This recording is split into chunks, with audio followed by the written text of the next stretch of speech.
Help protect us from racism and xenophobia by becoming an I Love Black People ambassador today. Join on iloveblackpeople.com. No matter where you are in the world, join us today and get access to the I Love Black People network. Greetings, amazing, Special thanks dynamic, to Vanderbilt wonderful. I Communities. love Black people. And thank you so much for all your support. And here we go on this continued journey of discovery of some of the most amazing and wonderful things that we have going on in our communities.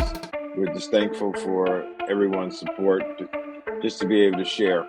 And just to kick it off, we're going to really be talking about the Black Blockchain Summit, and that's going to be coming up. You know, we do it every year as co-founder and myself, as well as John Karanja, our other co-founder, who's based in Nairobi, Kenya. He's a Kikuyu, and we came together now 7 years ago and launched the Black Blockchain Summit, and that's something that we continue to do to share information as well as pull together members of diverse Black communities as well as experts to literally talk about how we can use this technology and other emerging technologies to solve old problems in our community. So we make sure that we actually get some of the best and brightest people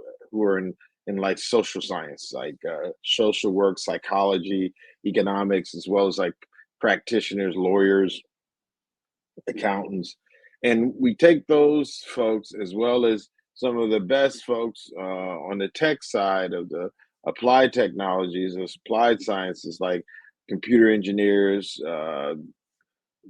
software developers, electrical engineers. We put them on the other side and we actually go through some of the key issues that are facing our communities and talk about how we can use technology to solve them. So I often people ask me questions about blockchain, about is it good, is it bad? And I think it's just like every other technology. It depends on what we want to use it for. Again, when discussing all types of issues with airplanes, you know, airplanes are great unless they're dropping bombs on people, which is probably pretty problematic. So propulsion, rockets, exploring outer space, or rockets dropping on people. So gunpowder, you know, people for literally centuries used it for, you know, fireworks, celebration, or they can be used to uh, go through someone's body, you know. So in many ways, when we talk about technology, it's not like some, you know, strange monster on a hill or strange, you know, giant. It's actually whatever we're doing is what technology is doing. We're doing good things with people.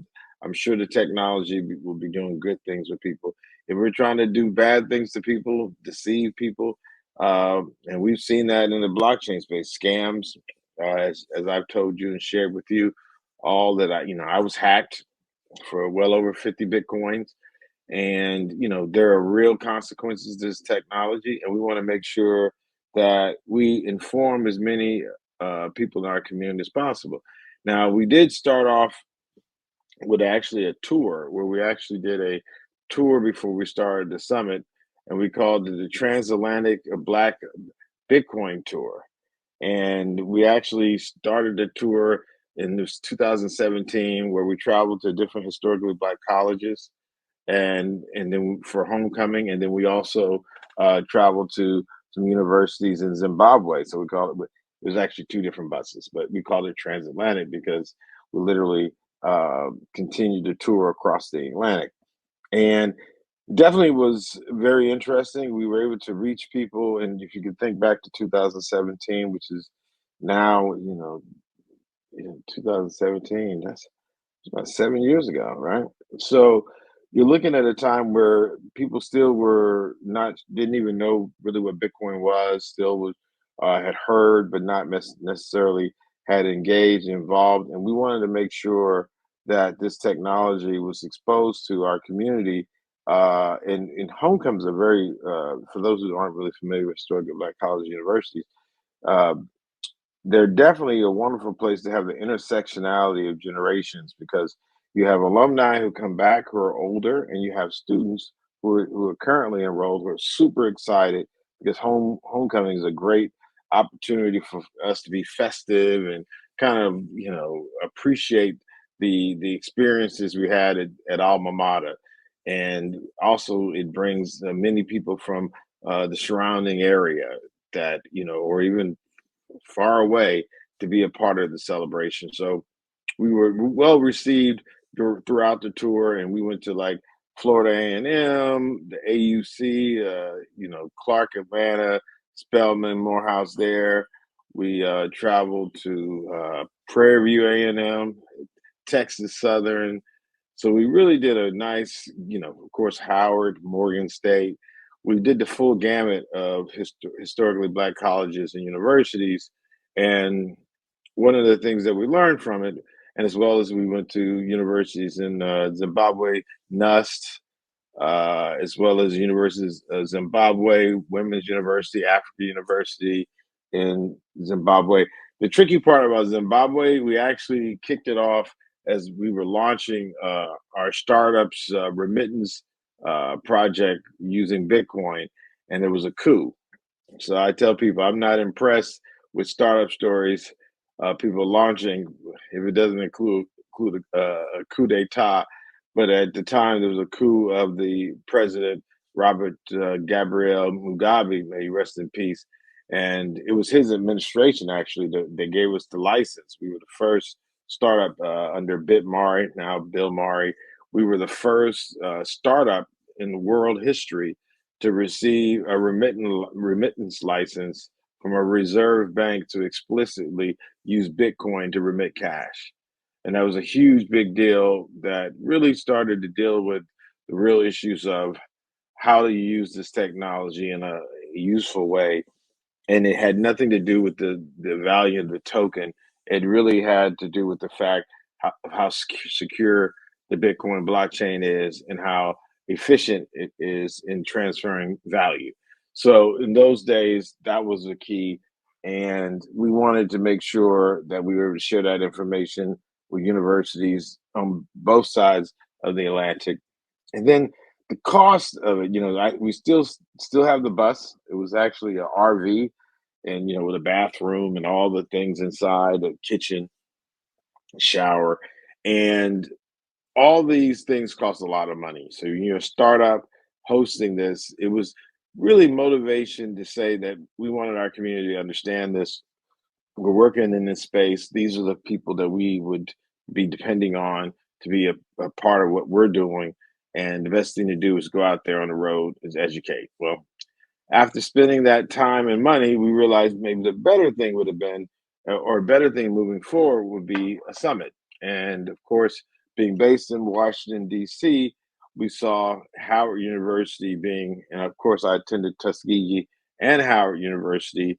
We saw Howard University as being key in innovation with their School of Engineering, and with the help of Dr. Gary L. Harris, who was instrumental in building the interdisciplinary science building. We were able to host our first conference at Howard University. Shout out also to Professor Dr. Todd Shern, who still continues to work with us.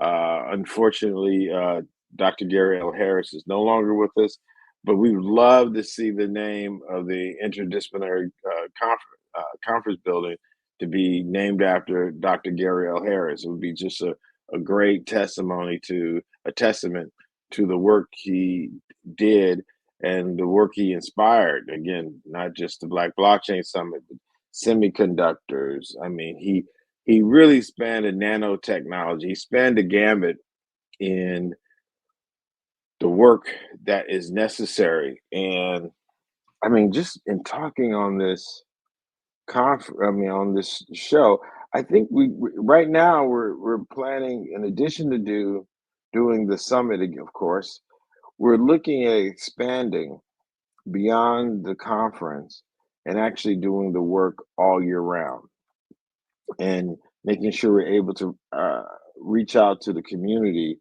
that literally is directly connected to Howard University, and the surrounding area in the DMV, the DC, Maryland, Virginia area. And, we were thinking about names, but we might name it the Gary L. Harris, Dr. Gary L. Harris Education Program.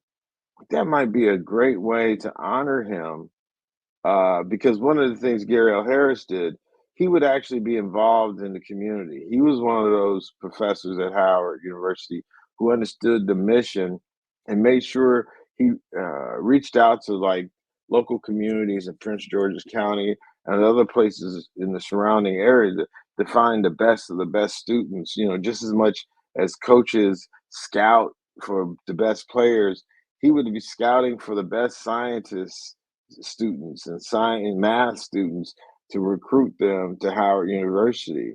And that he was so wed to that concept of closing that loop where we could actually bring folks from the community to benefit the most from the school with being based in this community.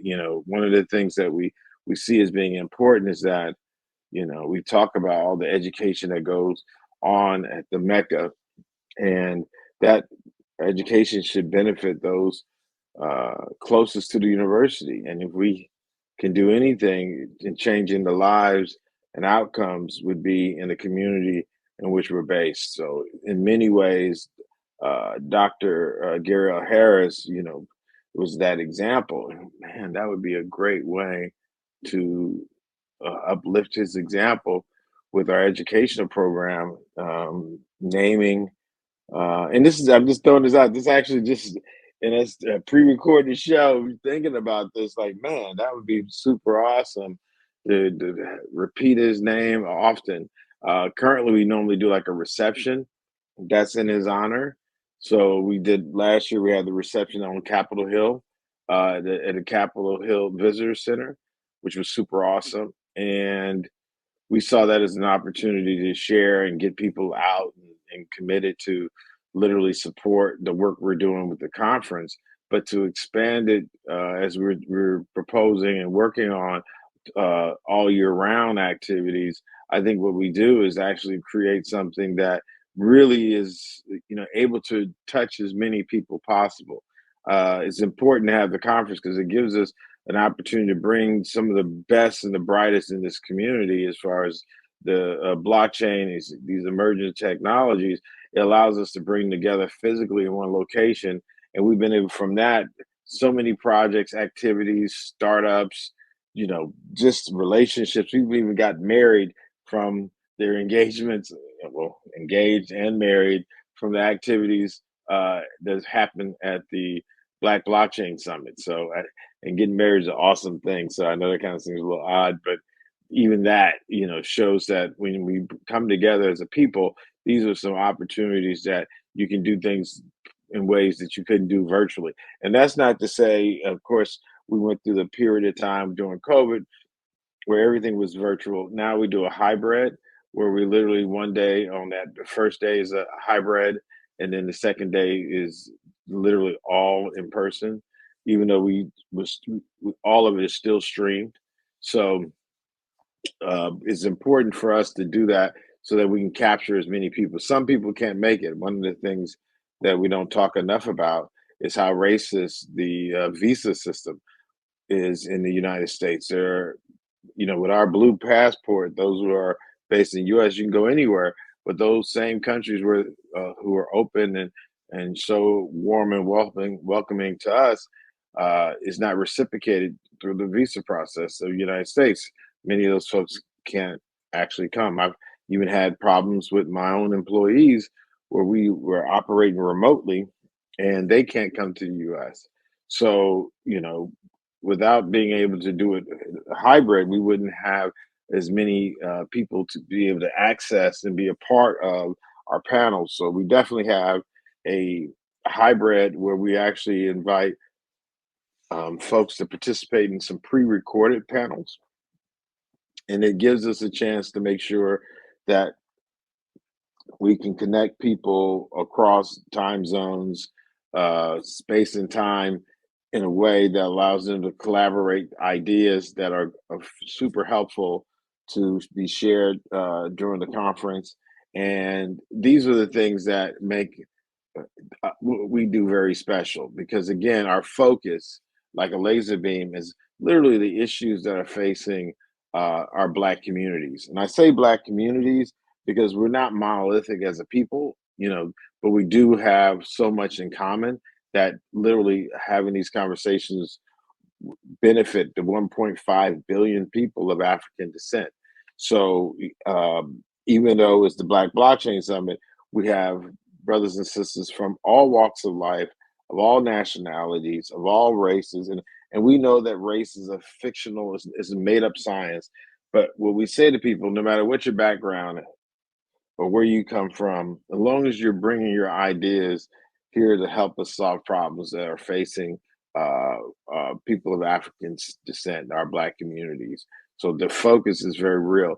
And I say that because in many of the conferences, before we started this, John Karanja and I, there are many, and there still are many cryptocurrency, blockchain, Bitcoin conferences.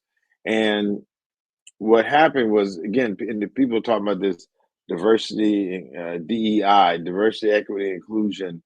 Uh, what we got tired of was trying to make conferences that weren't that were exclusive more inclusive. Let me say another way. The reason why some spaces and organizations and activities are not inclusive because they're exclusive. They just are catering to a certain group of people on purpose. And I think as time goes by and you see certain behavior you know, over and over again, you say, you know what? Instead of trying to get someone to change their perspective, why not just do it ourselves? So the Black Blockchain Summit, the tour we did, much of this came from us saying, you know what?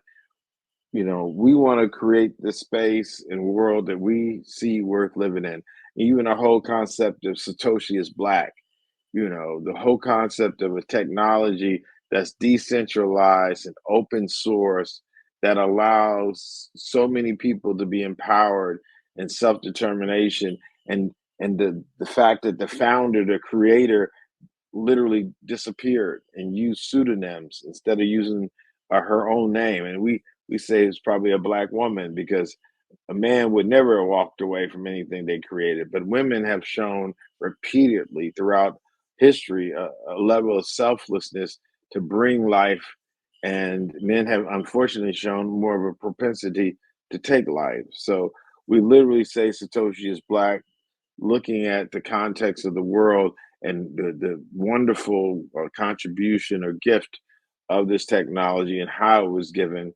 We were very clear that the origin story of Satoshi Nakamura had to be a pseudonym. So the person wasn't a Japanese person, because if you're trying to hide or disguise your background, you wouldn't pick, the same group that you come from. And of course, there's lots of conjecture of the origin story, but we're very clear that the application of this technology, we should be able to take control of it. And that's what we did with the Black Blockchain Summit.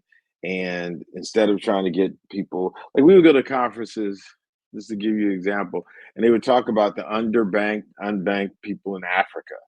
And instead of having someone or group of folks from Africa, they would have maybe some European folks who've been to Africa and studied Africans on the panel talking about, the importance of this technology for Africa.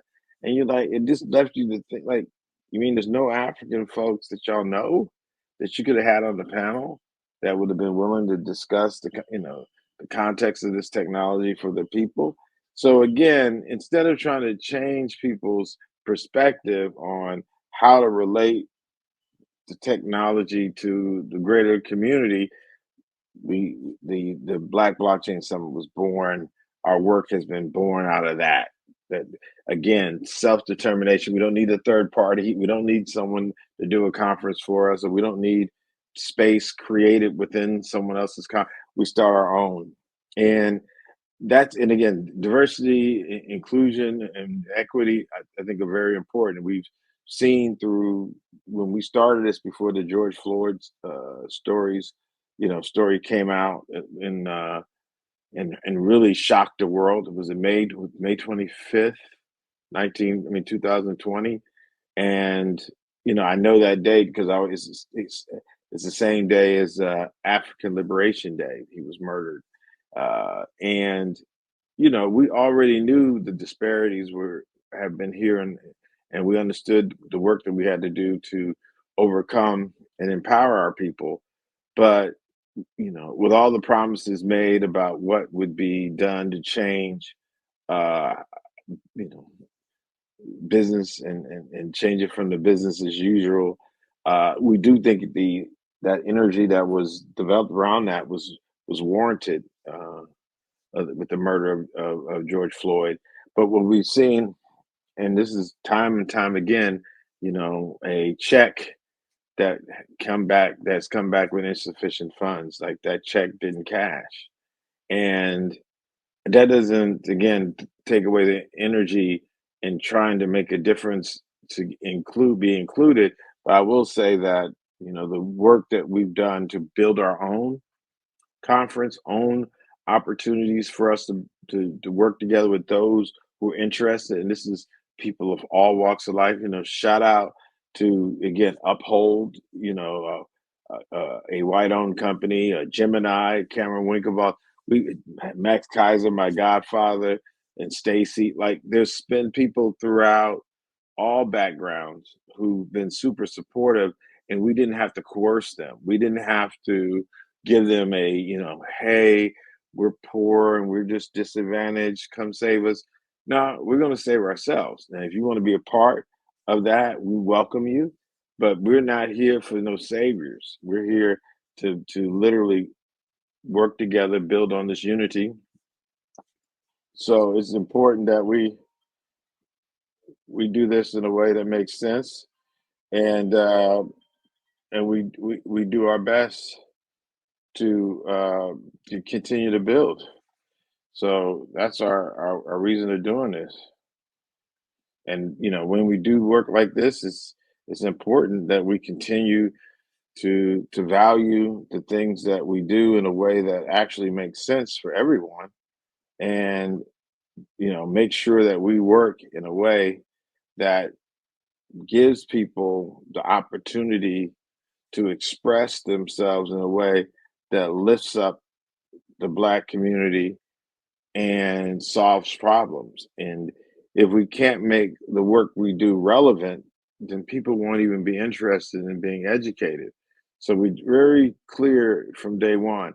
Now our focus is really been recently over using a phrase that actually Cameron Winklevoss coined on Twitter, and he likened the use of Bitcoin. He said it it does not require any violence to coerce people to use Bitcoin. People use Bitcoin because they choose to. It's a monetary system that does not require any violence. I'm paraphrasing what he said. And so our focus over the last few years has been, as a theme, peaceful solutions to violent world problems. You know, if our work can't be relevant to the pressing issues of today, then we may be being distracted by something that may be good in the way we're engaging it, but not necessarily relevant.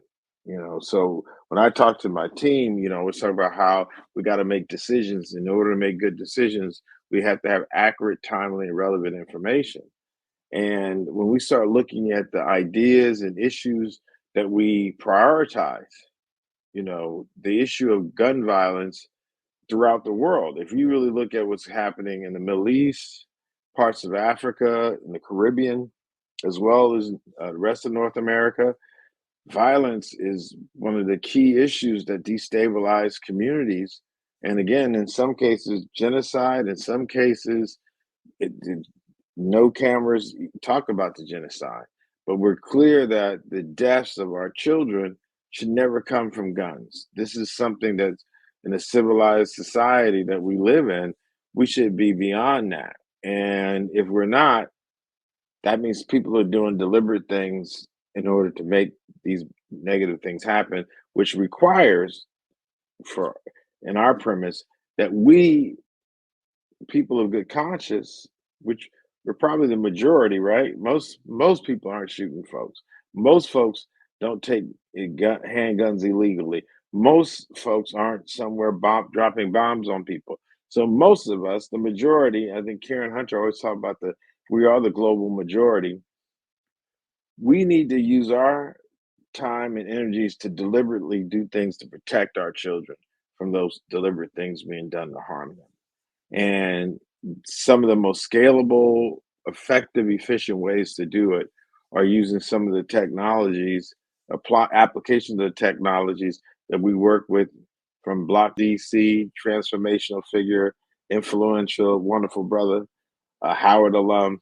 And from that perspective, we're able to use these different aspects of the conference, the summit, to actually get folks engaged. So some people are really into the technical details, so the hackathon is perfect.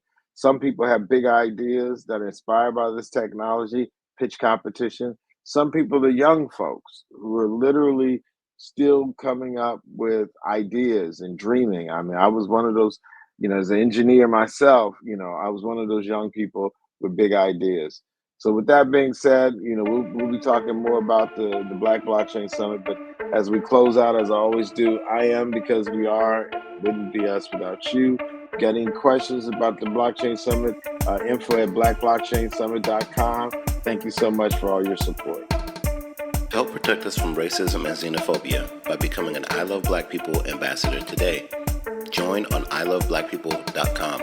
No matter where you are in the world, join us today and get access to the I Love Black People network. Special thanks to Banneker Communities.